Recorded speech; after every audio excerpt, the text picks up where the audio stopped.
Hello everyone, welcome back to my YouTube channel dream comes true. I hope कि आप सब बहुत अच्छे होंगे। और मेरे स्क्रीन पे दिख रहा होगा डीएसएसबी का पोर्टल ओपन है। और ये पोर्टल इसलिए ओपन है क्योंकि आज जो है मैं डीएसएसबी के बारे में कुछ बात करने जा रही हूँ।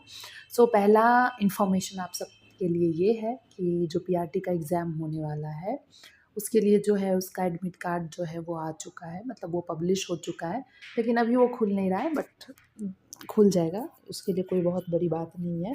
तो आपको करना कुछ नहीं है, आपको इस वेबसाइट पे जाना है और यहाँ पे आपको दिख रहे होंगे ये ब्लू वाला लिंक, यहाँ पे आपको क्लिक करना है। देन आपको इस तरीके का कुछ इंटरफेस खुल के आएगा। देन आपको एप्लीकेशन नंबर और पासवर्ड डालना है और आपका जो है एडमिट कार्ड खुल जाएगा।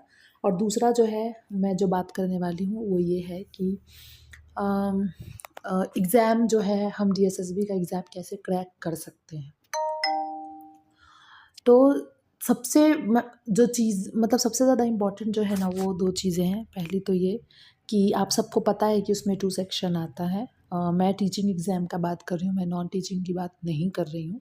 तो जो 2 सेक्शन उसमें आता है, तो सबसे बड़ी बात ये है कि डीएसएसबी के क्वेश्चंस बहुत ज़्यादा हार्ड होते नहीं हैं, लेकिन डीएसएसबी में टाइम मैनेजमेंट जो है वो बहुत ज़्यादा इम्पॉर्टेंट है। तो डीएसएसबी का एग्ज़ाम बहुत ज़्यादा प्रैक्टिस माँगता है, क्योंकि उसमें होता ये है कि अगर आप एक सेक्शन में गए और आपने वो उस समय सबमिट कर दिया, देन आप दोबारा उस सेक्शन पे नहीं जा सकते। तो ये बहुत क्रिटिकल चीज़ हो जाता है। इसके लिए जो है आप सबसे अच्छा ये कर सकते हैं कि आपको डीएसएसबी के वेबसाइट पे जो है पोर्टल पे आपको एक लिंक मिलता है जिसमें कि आप प्रैक्टिस कर सकते हो। तो उस लिंक पे आप एग्ज़ाम देने जाने से पहले ज़रूर प्रैक्टिस करें। और बहुत लोगों को ये बात शायद पता नहीं होती है, तो इसलिए भी बहुत ज़्यादा इशू होता है।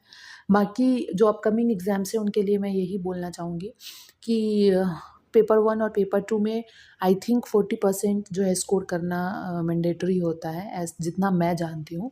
तो अगर आप मतलब आपका जो सब्जेक्ट है उस पे आप ज़्यादा ध्यान दे दी वो तो आप दीजिएगा ही, लेकिन आपको पेपर 1 पे भी ध्यान देना है, क्योंकि उस पे भी आपका स्कोर अच्छा होना बहुत ज़रूरी है।